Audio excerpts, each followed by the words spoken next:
Mr. Charles was no ordinary old man. At 93 years old, his back was straight, and his step was firm. He always wore his favorite brown coat and flat cap, no matter the weather. People in the neighborhood knew him as a polite and kind man who never caused trouble. He lived a quiet life in a small house on the edge of town, spending his days tending his garden or reading books in his cozy living room. But the room was silent as the gang stared at Mr. Charles. He stood calmly, his weathered face showing no fear, even as the tension in the air thickened. The tall man, who seemed to be the leader, folded his arms and leaned forward slightly.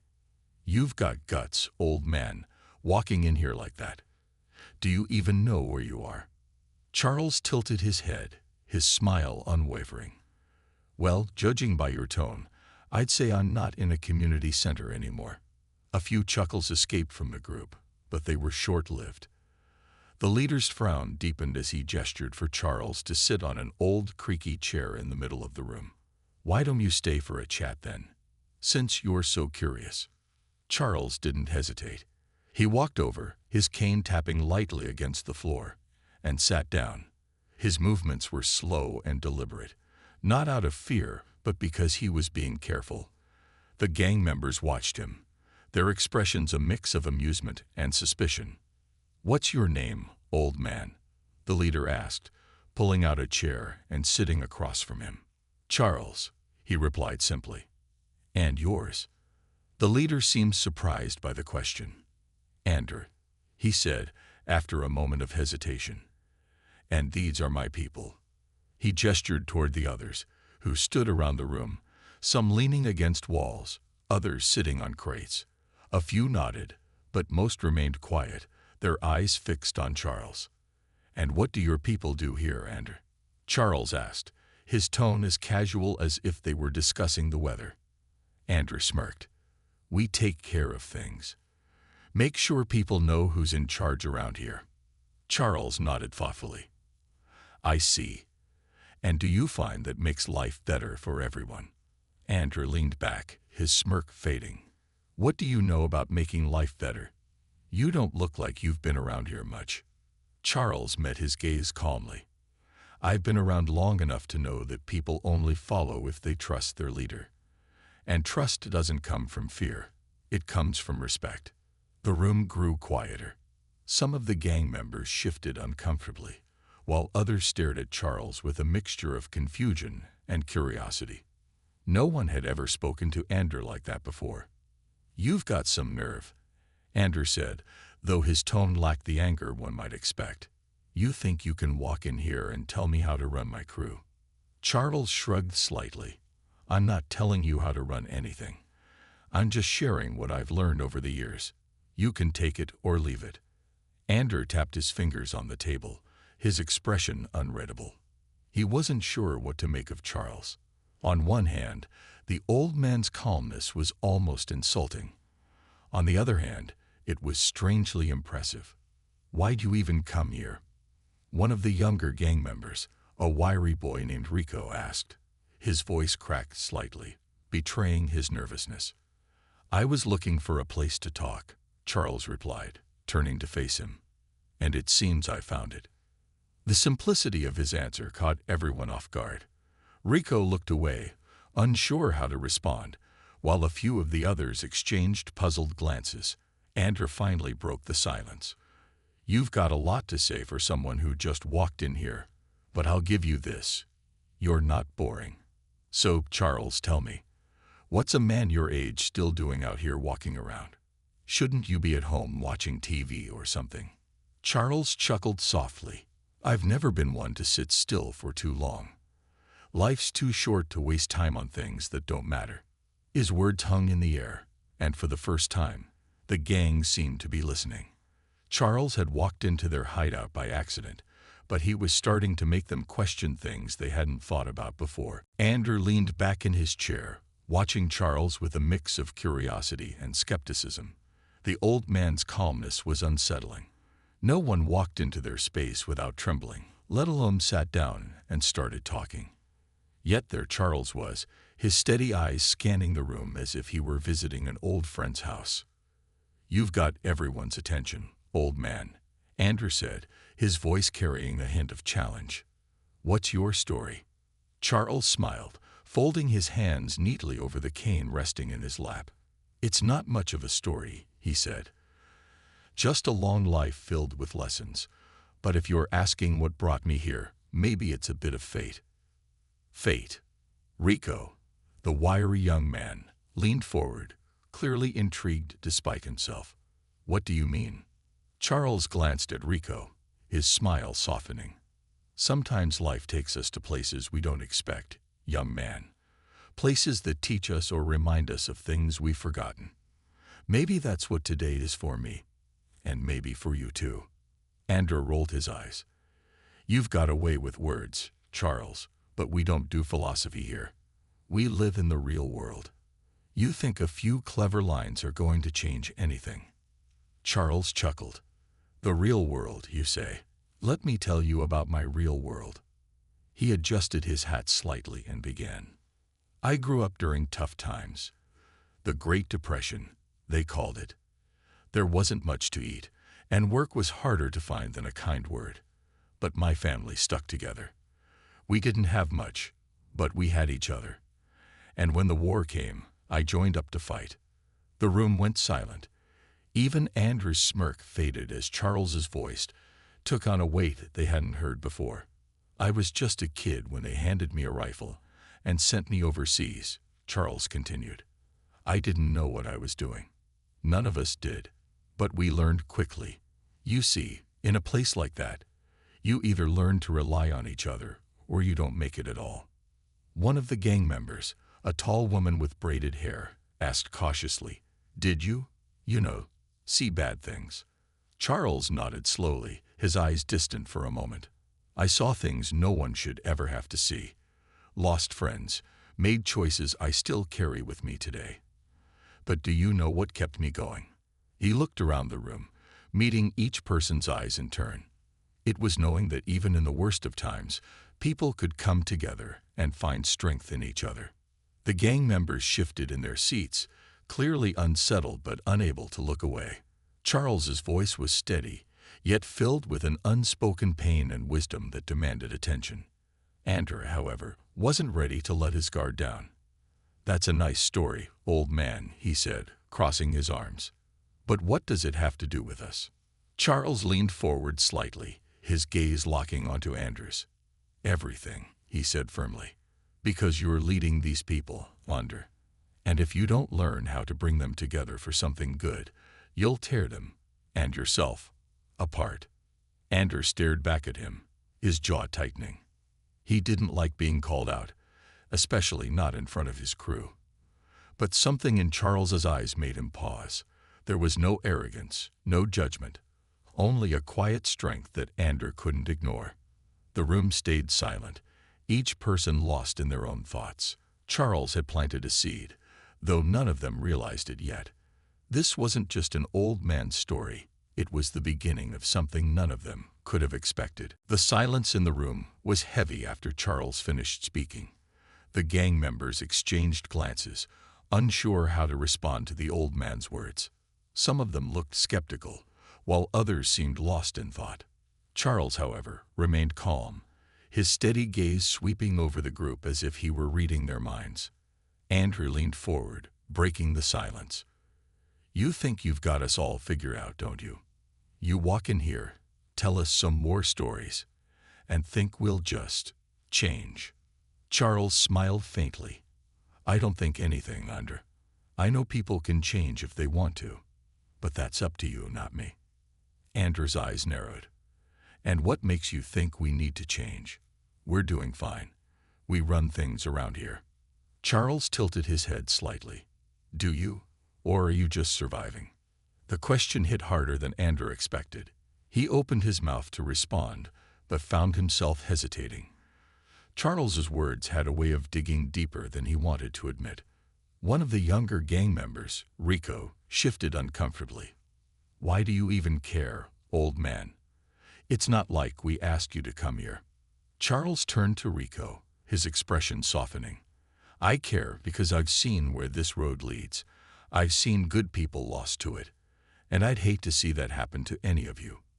Rico looked away, his face tightening. Charles's words felt too personal, too close to the truth he didn't want to face. "Enough of this," a tall, burly gang member named Jace said, standing up. "Why are we even listening to him? He doesn't know us. He doesn't know anything." Charles turned his attention to Jace, his calm demeanor unwavering. "You're right," he said simply. "I don't know you, but I know what it's like to feel trapped, to think there's no way out." Jace froze, surprised by the old man's response. He expected an argument, not agreement. "You're all stronger than you think," Charles continued, looking around the room. "But strength isn't about fear or power. It's about respect. Respect for yourself and for others. Without that, all the power in the world means nothing." The gang members exchanged uncertain glances. Respect wasn't something they talked about much, and hearing it from an old man made it sound different, important. Andrew leaned back in his chair, studying Charles. "Respect, huh? And what do you know about respect, Charles?" Charles smiled knowingly. "Respect isn't something you demand, Andrew. It's something you earn. And it starts with how you treat others." Andrew's jaw tightened, but he didn't argue. Charles's words hit closer to home than he wanted to admit. He prided himself on being a leader, but deep down, he couldn't shake the feeling that something was missing. "You talk a lot, old man," Andrew said after a moment. "But words are just words. They don't change anything." Charles nodded. "That's true, but actions do. And if you want to lead, Andrew, you need to start with the right ones." The room grew quiet again as Charles's words sank in. For the first time, the gang wasn't just listening. They were thinking. Charles had planted another seed, one that would take time to grow. But it was there, waiting for the right moment to bloom. Andrew leaned back, crossing his arms. "You've got guts, Charles. I'll give you that. But let's see if your words mean anything." Charles smiled, tipping his hat. "Time will tell, Andrew. It always does." And with that, the room sat in a quiet tension, the first cracks of change beginning to form. Andrew sat back, arms crossed, watching Charles as though trying to solve a puzzle. The gang leader wasn't used to someone walking into his space and challenging him, especially not a 93-year-old man with a calm demeanor and no fear in his eyes. Despite himself, Andrew couldn't shake the feeling that Charles's words carried a weight he couldn't ignore. "What makes you think we care about respect?" Andrew finally asked, breaking the silence. Charles leaned forward slightly, resting his hands on his cane. "Because deep down, everyone wants to be respected, Andrew. Even you." Andrew frowned, his jaw tightening, but he didn't respond. Rico, sitting off to the side, looked between the two, his curiosity growing. The old man's calmness was unusual, and his words, though simple, seemed to hit harder than anything Rico had heard before. Charles glanced around the room, his eyes settling on each gang member one by one. "I see a lot of strength here," he said, his voice steady. "But strength isn't just about what you can take. It's about what you can give." Rico tilted his head. "What do you mean by that?" Charles smiled softly. "I mean that the strongest people are the ones who lift others up. I saw it in the war. The ones who survived weren't the toughest. They were the ones who knew how to work together, how to protect each other." The gang members exchanged glances. No one said anything, but the shift in their expressions was noticeable. Charles had a way of speaking that made them think about things they usually ignored. "Let me tell you a story," Charles continued. "There was a young man in my unit during the war. His name was Johnny. He was just a kid, barely old enough to shave, but he had a heart bigger than anyone I'd ever met. Johnny wasn't the strongest or the fastest, but he had this way of making everyone feel like they mattered." Charles paused, his gaze distant for a moment. "One day, we were under fire, pinned down in a trench. Everyone was scared, but Johnny, he kept us going. He cracked jokes, reminded us why we were fighting, and made sure no one gave up. He didn't make it home, but he saved all of us that day." The room was silent, the gang members hanging on every word. Even Andrew, who usually kept his emotions guarded, seemed moved by the story. "What's the point?" Andrew asked after a moment, though his tone lacked the sharpness it had earlier. "The point," Charles said, meeting Andrew's gaze, "is that real strength isn't about what you do for yourself. It's about what you do for others. Johnny wasn't the strongest, but he made us stronger because he believed in us." Rico leaned forward, his voice quiet but earnest. "Do you think we could do that? Be strong for each other, I mean." Charles nodded. "I do. But it starts with a choice. You have to decide what kind of person you want to be." The room fell quiet again, the gang members deep in thought. Charles's words had struck a chord, and for the first time, they were beginning to see things differently. Andrew glanced around at his crew, his expression unreadable. The idea of strength through unity was foreign to them, but it wasn't impossible. And in that moment, a tiny spark of change began to flicker in their hearts. The room was unusually quiet. Charles's words lingered in the air like a heavy mist, and the gang members couldn't shake the strange feeling they stirred. For some, his stories and wisdom touched something buried deep inside, something they didn't often think about. For others, his presence felt like a challenge to everything they believed. Andrew leaned back in his chair, his arms crossed tightly. He didn't like how Charles had taken control of the room without even trying. Andrew was the leader here, not some old man with a cane and a calm smile. "All right," Andrew said, his voice cutting through the silence. "You've got some interesting stories, Charles, but you don't know anything about us. You don't know what it's like out here." Charles tilted his head slightly, his gaze steady. "Maybe not, but I do know what it's like to feel trapped, to think there's no way out. And I know it's not true." Andrew narrowed his eyes, his frustration building. "You think we're trapped? We run this place. We don't need anyone telling us what to do." One of the gang members, Jace, nodded in agreement. "Yeah, we've got everything under control. We don't need to hear about some guy from the war." Rico, sitting off to the side, frowned. He glanced at Charles, then at Andrew. "Do we, though?" he asked quietly. Andrew shot him a sharp look. "What's that supposed to mean?" Rico hesitated, but then he straightened up. "I mean, do we really have everything under control? Or are we just surviving, like Charles said?" The room tensed. Some of the gang members looked uncomfortable, while others glared at Rico. Charles remained silent, letting the conversation unfold. Andrew stood up, his voice rising. "We survive because we have to. Because no one's going to do it for us." "That's true," Charles said calmly, his voice cutting through the tension. "But surviving isn't the same as living, Andrew. And deep down, you know that." Andrew turned to face Charles, his frustration boiling over. "You don't know anything about me. You don't know what I've been through." Charles's expression softened, but he didn't back down. "You're right, I don't. But I know you're capable of more than this."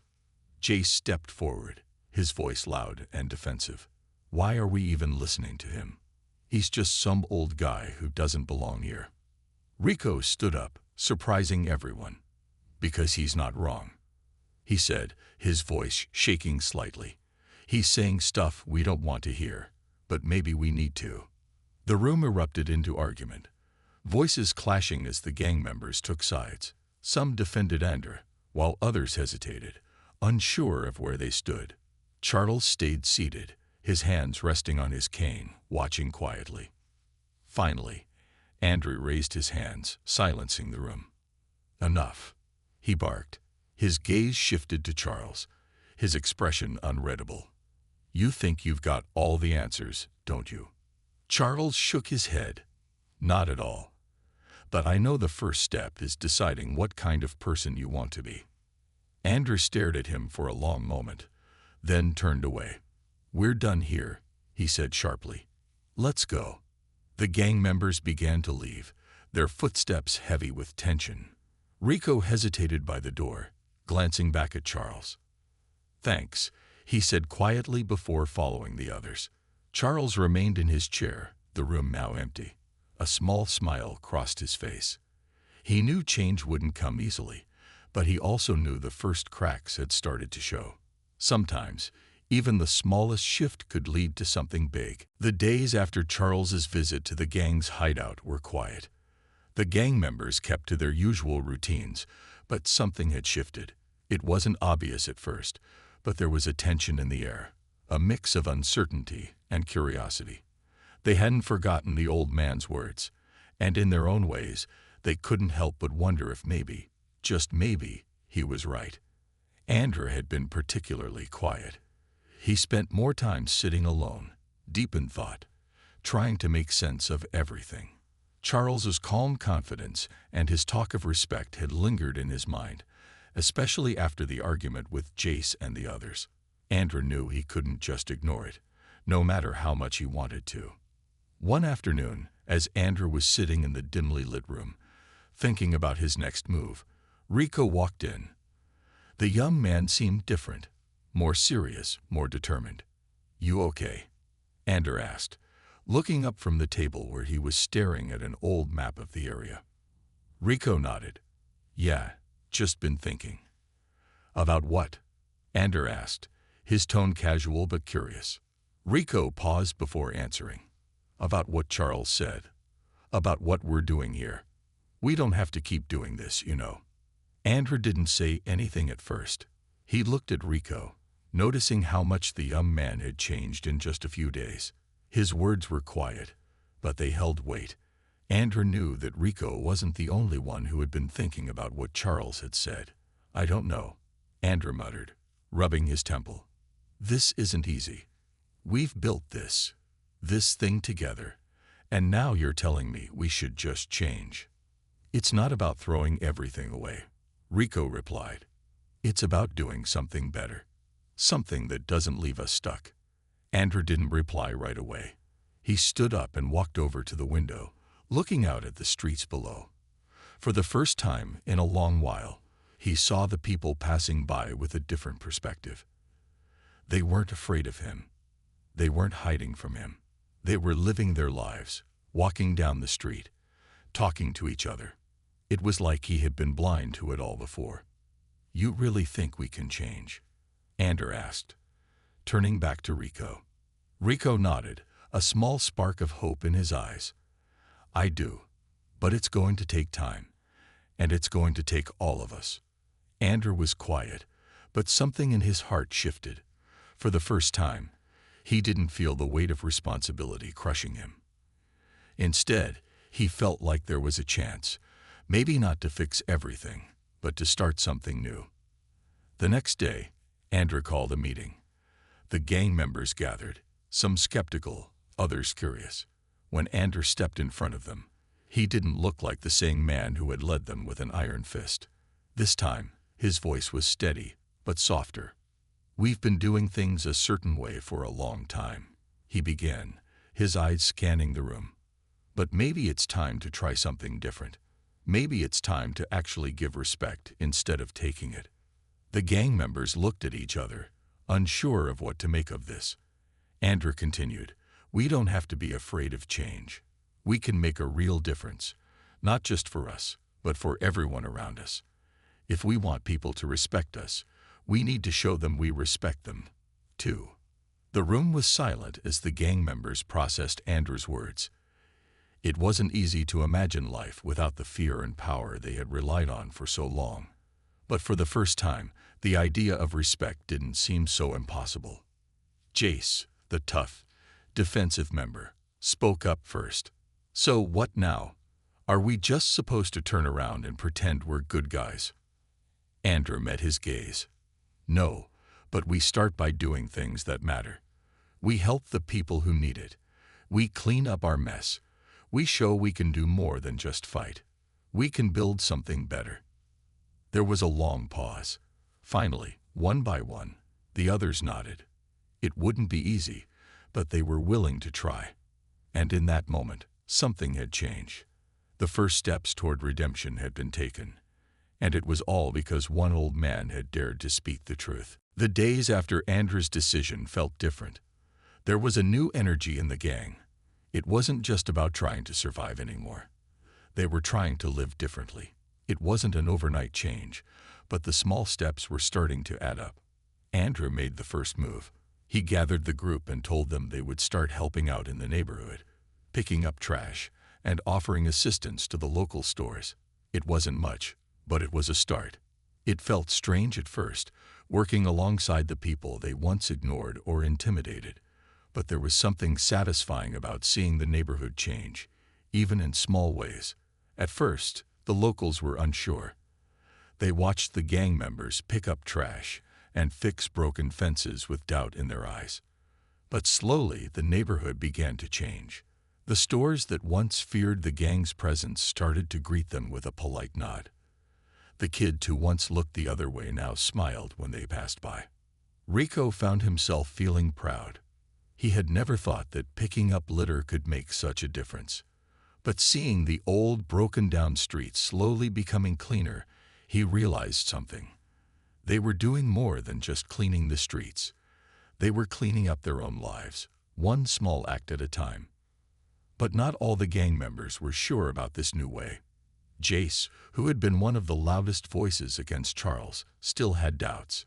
He grumbled when he was asked to help with the neighborhood cleanup, thinking it was pointless. "We're not here to do chores," he muttered. "We're here to run things." But Andre, despite his own uncertainty, kept pushing forward. "This is how we start," he said. "We earn trust first. Then we can lead by example." One afternoon, as the gang was working near a small rundown park, a local woman approached them. She was an older lady, walking with a cane, and she stopped when she saw the group of gang members painting a bench. She stood there for a moment, watching them, before she spoke up. "You guys, doing this?" she asked, her voice soft but filled with surprise. Andrew looked up, his brush still in his hand. "Yeah, we figured the park could use some love." The woman smiled, her eyes softening. "Well, I never thought I'd see the day. But thank you. You're doing something good." For a moment, there was an awkward silence. The gang members didn't know how to respond. They weren't used to being thanked, especially by someone they had once seen as beneath them. But hearing her words, something inside them clicked. Maybe they weren't so different from the people they were trying to help. Later that day, as they finished up the work, Charles came by to see how they were doing. He walked up with his familiar cane, his eyes scanning the park with approval. "You've made a good start," he said with a smile. Andrew nodded, a small but genuine smile playing on his lips. "We're getting there." "You've come a long way," Charles added. "But remember, it's not just about doing the right thing once. It's about making it part of who you are." Rico, who had been working nearby, looked up at Charles. "Do you think we can keep this up?" he asked. Charles nodded. "It won't be easy, but if you really want change, you'll have to fight for it every day, one good deed at a time." As Charles walked away, the gang members stood there, looking at the freshly painted benches, the cleaned-up streets, and the small changes in the neighborhood. It wasn't perfect, but it was real. And for the first time in a long while, they felt like they were doing something worth doing. The journey wasn't over yet, but they had taken the first steps towards something better.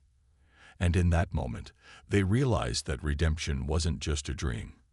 It was something they could achieve together. As the weeks passed, the changes within the gang and the neighborhood became more noticeable.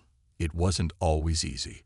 There were days when the old habits crept back in, and moments when some of the gang members questioned whether they were really making a difference. But little by little, they began to see the fruits of their efforts. The park, once filled with broken benches and litter, was now a place where children played without fear. The stores in the area, which had once been cautious of the gang's presence, now welcomed them with open arms. And the people who had once whispered about the gang's actions now spoke of the changes they had brought to the community. Andrew felt a sense of pride, but he also knew that the work wasn't finished. He had learned that change didn't happen all at once. It took time, consistency, and patience. The gang had taken the first step, but now they had to make sure they stayed on the right path. One afternoon, as Andrew and his crew were working in the park, a car pulled up. It was an old beat-up sedan, and the driver was a woman who seemed unfamiliar. She stepped out, looking around at the park, her eyes scanning the scene as though she were looking for something. Andrew stopped what he was doing and walked over to her. "Can I help you?" he asked, his voice steady but curious. The woman looked at him for a moment before she spoke. "I'm looking for the people who helped turn this park around," she said. "Are you them?" Andrew paused. He wasn't sure if she was going to thank them or ask them to stop. He had gotten used to the neighborhood's mixed reactions, but something about this woman's tone made him wonder if this was different. "That would be us," he said cautiously. The woman smiled, a warm, genuine smile. "I'm from the city council," she said. "I've been hearing about the work you've been doing here, the improvements in this area, the cleanup. It's all been noticed." Andrew raised an eyebrow, unsure where this was going. "What's that supposed to mean?" "It means," she said, pausing for a moment, "that the city wants to support what you're doing. We'd like to offer you a chance to help with other community projects, maybe even get some funding to expand your efforts." The gang members, who had been working nearby, froze. This wasn't what they had expected. For so long they had been seen as troublemakers, people to be feared. And now, here they were being recognized for something good. Andrew stood in silence for a moment, processing the woman's words. He never imagined that anything like this would happen. "You're serious?" he asked, his voice filled with disbelief. "I am," the woman replied. "The neighborhood has changed. People are seeing you differently, and we want to help." The gang members exchanged surprised glances. This was the last thing they had expected when they first started helping out in the park. They had just wanted to make a difference, not seek recognition. But now they realized that their actions were not only affecting the people around them, but also opening doors for more opportunities. Andrew turned back to the woman, his heart pounding in his chest. "We'll do whatever we can," he said, his voice firm with newfound determination. "We want to keep going, keep making things better."